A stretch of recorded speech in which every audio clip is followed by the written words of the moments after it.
semuanya, perkenalkan nama aku Tanaya Anafi dari Program Studi Manajemen Keuangan Negara.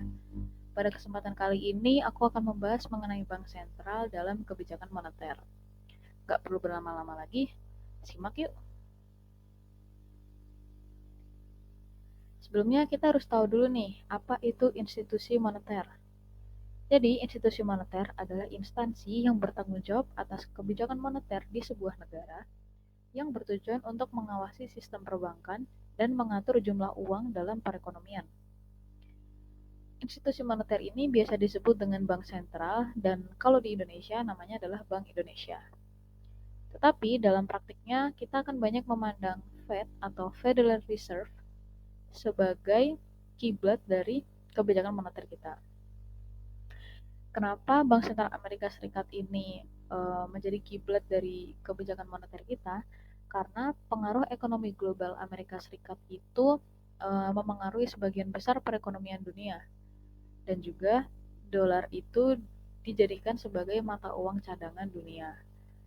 Alasan lainnya adalah karena Fed ini menjadi institusi yang paling berpengalaman dalam mengelola kebijakan moneter karena Fed telah didirikan sejak tahun 1913.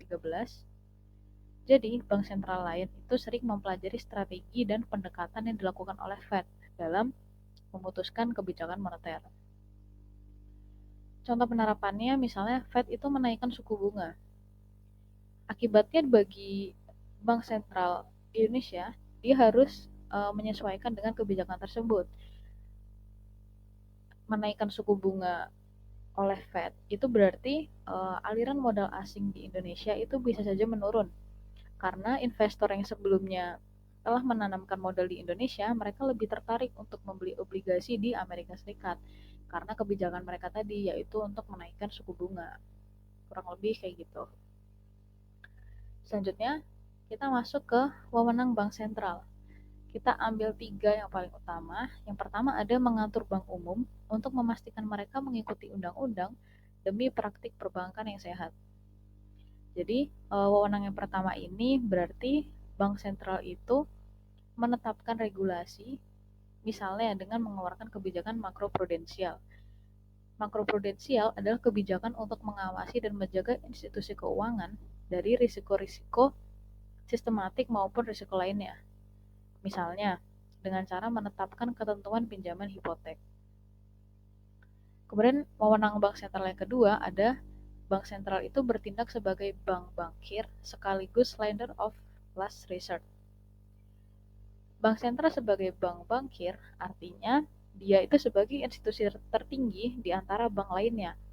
Jadi, bank sentral itu bisa menjadi tempat bagi bank konvensional untuk melakukan pinjaman atau juga sebagai tempat yang mengelola clearing antar bank, misalnya transfer antar bank dan sebagainya. Kemudian perannya sebagai lender of last resort artinya bank sentral itu bisa memberikan bantuan berupa pinjaman darurat untuk memenuhi kewajiban serta menghindari terjadinya krisis. Nah, kalau lender of last resort ini, bank sentral itu fokus untuk membantu bank konvensional yang mengalami krisis. Maaf, yang membutuhkan pinjaman darurat. Misalnya ada nasabah itu ingin narik uang secara besar-besaran secara bersamaan gitu. Nah, tetapi untuk mengeluarkan uang tersebut itu juga dibutuhkan peraturan yang ketat. Selanjutnya kita akan bahas mengenai bank dan money supply. Sebelumnya kita harus tahu dulu 3 aspeknya. Yang pertama ada reserve. Reserve itu berarti simpanan uang di bank yang tidak boleh dipinjamkan ke orang lain. Yang kedua ada reserve ratio, yaitu berarti persentase total cadangan di bank. Kalau reserve tadi jumlah uangnya, reserve ratio itu berarti persentasenya. Yang ketiga ada fractional reserve banking system. Di sini itu berarti sistem yang digunakan dalam mengelola cadangan uang. Fractional di sini artinya bahwa bank sentral itu menetapkan sebagian untuk menjadi cadangan wajib minimum di bank. Contohnya, nasabah itu menyetorkan uang ke bank sebesar 100 juta untuk ditabung. Bank menerapkan reserve ratio sebesar 10%. Jadi, 10% dari 10 juta itu akan ditabung sebagai cadangan di bank yang nggak boleh dipinjamin ke orang lain. Berarti, 1 juta sebagai cadangan wajib minimum, sedangkan 9 jutanya itu bisa digunakan untuk dipinjamkan kepada nasabah lain. Biasanya digunakan kebijakan ini adalah untuk menambah pendapatan dari bank. Jadi bank dengan cara minjemin ke nasabah lain itu dia akan meningkatkan bunga yang lebih tinggi daripada sebelumnya. Nah, sistem ini memungkinkan bank untuk menciptakan uang baru melalui proses money multiplier. Ini nanti akan kita bahas di akhir. Kemudian ada instrumen. Instrumen dari kebijakan moneter itu ada 3. Yang pertama operasi pasar terbuka, kemudian ada cadangan wajib minimum, dan yang terakhir adalah kebijakan diskonto. Yang pertama, operasi pasar terbuka. Itu berarti bank melakukan penjualan dan pembelian sekuritas untuk mengatur jumlah uang yang beredar di masyarakat. Misalnya, jika sedang inflasi, maka bank sentral itu akan menjual surat untuk mengurangi jumlah uang beredar. Begitu pula sebaliknya, jika ekonomi sedang mengalami deflasi, maka bank sentral akan membeli sekuritas tersebut. Contoh sekuritas di sini adalah surat berharga negara atau bisa disebut SBN. Instrumen selanjutnya adalah cadangan wajib minimum. Di sini dibagi menjadi 2 karena akan diterapkan sesuai dengan keadaan ekonomi. Yang pertama adalah kontraktif, yaitu saat keadaan ekonomi itu meningkat atau overheating. Jadi, kebijakan yang akan diambil adalah bank sentral akan meningkatkan reserve ratio. Akibatnya uang yang dapat dipinjamkan itu akan sedikit karena reserve ratio-nya ditinggikan kan, cadangan wajib minimumnya tadi ditinggikan. Jadi uang yang beredar itu sedikit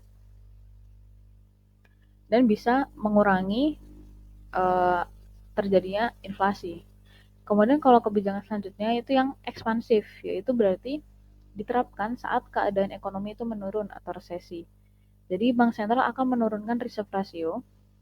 Akibatnya uang yang bisa dipinjam oleh masyarakat itu semakin banyak. Nantinya uang tersebut akan bisa digunakan untuk konsumsi maupun investasi pada lapangan pekerjaan. Intinya saat kontraktif itu berarti pemerintah akan melakukan kebijakan yang bertujuan untuk mengerem peredaran uang, mengurangi peredaran uang. Kalau ekspansif itu berarti saat ekonomi lesu, jadi pemerintah akan mengambil kebijakan untuk membangkitkan minat dari masyarakat untuk melakukan konsumsi maupun investasi kembali.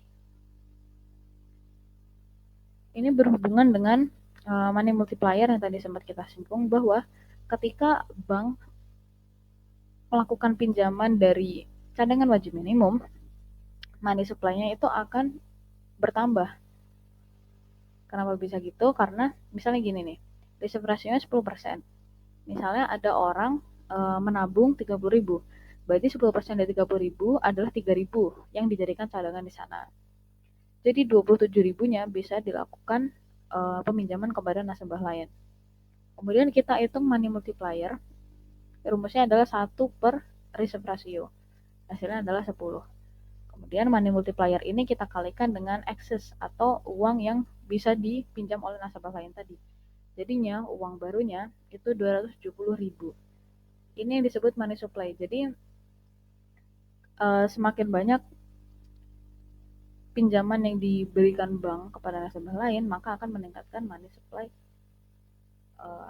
akibat dari money multiplier tadi. Analoginya gini, misalnya nasabah udah nabung ke bank 10 juta, dan bank itu netapin reserve ratio sebesar 10%-nya kan, berarti nanti 9 jutanya itu bisa dipinjamkan ke nasabah lain. Nah, kenapa ini meningkatkan money supply? Ini berkaitan dengan biaya implisit dan juga eksplisit, bahwa nasabah itu mengira uangnya itu masih ada di bank 10 juta, padahal 9 jutanya udah digunakan oleh nasabah lain untuk konsumsi. Nah, itu yang disebut money-nya bisa ke multiplier itu gara-gara itu. Kemudian kita masuk ke kebijakan yang terakhir, yaitu kebijakan diskonto. Kebijakan diskonto adalah kebijakan untuk memengaruhi tingkat bunga yang dikenakan oleh bank sentral kepada bank umum atau lembaga keuangan lainnya ketika mereka meminjam dana dari bank sentral. Dalam kebijakan diskonto ini, bank sentral bisa menetapkan dua, yaitu meningkatkan atau menurunkan. Kalau meningkatkan, itu akibatnya bisa mendorong masyarakat untuk menabung. Karena tingkat bunga yang semakin tinggi, berarti nanti kalau masyarakat menabung, itu dia akan mendapatkan bunga yang tinggi juga. Jadi itu mendorong masyarakat untuk menabung. Dan akibat yang kedua adalah mengurangi konsumsi masyarakat dalam meminjam uang. Karena masyarakat lebih memilih untuk menabung uang tersebut. Kemudian kalau menurunkan suku bunga, itu berarti bisa mendorong konsumsi masyarakat. Karena suku bunga rendah, orang-orang bisa lebih banyak pinjam uang di bank karena dia nanti kalau ngembaliin nggak perlu terlalu tinggi nilainya karena bunganya rendah. Jadi, kebijakan meningkatkan suku bunga ini dilakukan ketika perekonomian sedang mengalami inflasi, yaitu adanya suku bunganya tinggi akan menarik minat masyarakat untuk menabung uangnya. Sedangkan menurunkan suku bunga itu dilakukan ketika perekonomian sedang mengalami deflasi, yaitu orang jadi tertarik untuk meminjam lebih banyak uang dan dilakukan untuk melakukan konsumsi. Sekian yang bisa aku sampaikan mengenai kebijakan bank sentral dalam moneter. Oke, jadi meningkatkan suku bunga ini dilakukan saat perekonomian sedang mengalami deflasi. Karena dengan adanya suku bunga tinggi, itu akan mendorong masyarakat untuk menabung uang di bank. Sedangkan kebijakan menurunkan suku bunga itu ditetapkan ketika jadi kebijakan meningkatkan suku bunga itu dilakukan saat perekonomian sedang mengalami inflasi.